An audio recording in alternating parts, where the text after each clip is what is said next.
আজ আপনাদের সাথে শেয়ার করছি একটা চিকেনের রেসিপি। চিকেন ঢাকাই করব। অত্যন্ত সহজভাবে করা, কিন্তু খুব অল্প উপকরণে, অথচ কিন্তু ভীষণ টেস্টি একটা রেসিপি, যেটা ভাত, পোলাও, ফ্রাইড রাইস সবকিছুর সাথেই যায়। তবে পোলাও ফ্রাইড রাইসের সাথে বেশি ভালো লাগবে। চলুন তাহলে দেখে নিই কি করে বানালাম। এখানে 500 গ্রাম চিকেন ভালো করে ধুয়ে পরিষ্কার করে নিয়েছি।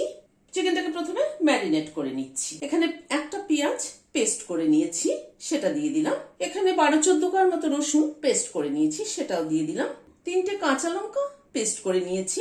1 টেবিল চামচ মতো আদা বাটা আছে, সেটাও দিয়ে দিলাম। 150 গ্রাম দই আছে, টক দই এটা। দইটাকে দিয়ে দিলাম। নুন দিয়ে দিলাম। কাশ্মীরি রেড চিলি পাউডার দিলাম 1/2 চামচ। 2টো তেজপাতা দিয়ে দিলাম।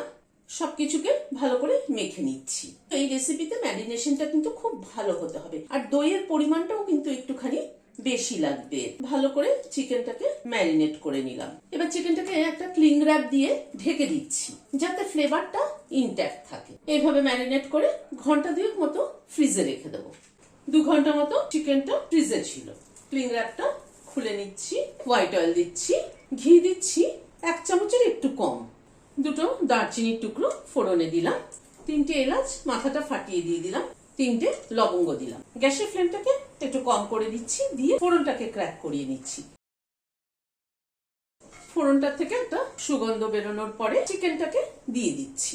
চিকেনটার মধ্যে কিন্তু সবকিছুই মাখানো আছে মশলা, সুতরাং এখন আর কিছু দেওয়ার দরকার নেই। চিকেনটাকে খালি কষাবো এখন। চিকেনটাকে একটু নাড়াচাড়া করে দিলাম, দিয়ে ঢেকে দিচ্ছি। গ্যাসের ফ্লেমটাকে মিডিয়ামে রাখছি। এখানে 8-10টা পেস্তা বাদাম আছে, আর এখানে খানিকটা 20-25টার মতো হবে কিশমিশ আছে। একটু দুধ দিয়ে দিচ্ছি, দিয়ে এটার একটা পেস্ট তৈরি করে নিচ্ছি। প্রায় 10-12 মিনিট মতো ঢেকে ঢেকে কষালাম। মাঝে ঢাকনা তুলে আমি নেড়ে দিয়েছিলাম। আর একটু কষানো হবে কিন্তু। এবার আর ঢাকনা দিচ্ছি না। এবার গ্যাসের ফ্লেমটাকে মিডিয়াম টু হাইতে করে আর একটু কষিয়ে নিচ্ছি।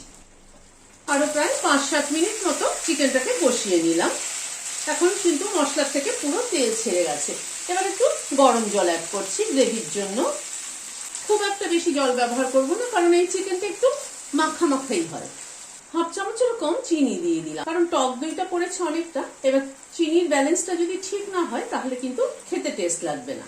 লাস্টে এই পেস্টটা দিয়ে দিলাম, যেটা পেস্তা আর কিশমিশ বাটা ছিল, সেই পেস্টটাকে অ্যাড করে দিলাম। মিশিয়ে দিচ্ছি।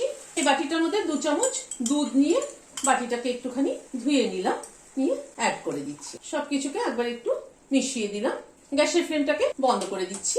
ভিডিওটি যদি ভালো লেগে থাকে তাহলে একটা লাইক এবং সাবস্ক্রাইব করার অনুরোধ রইল। আজ তাহলে এখানে শেষ করছি। নমস্কার।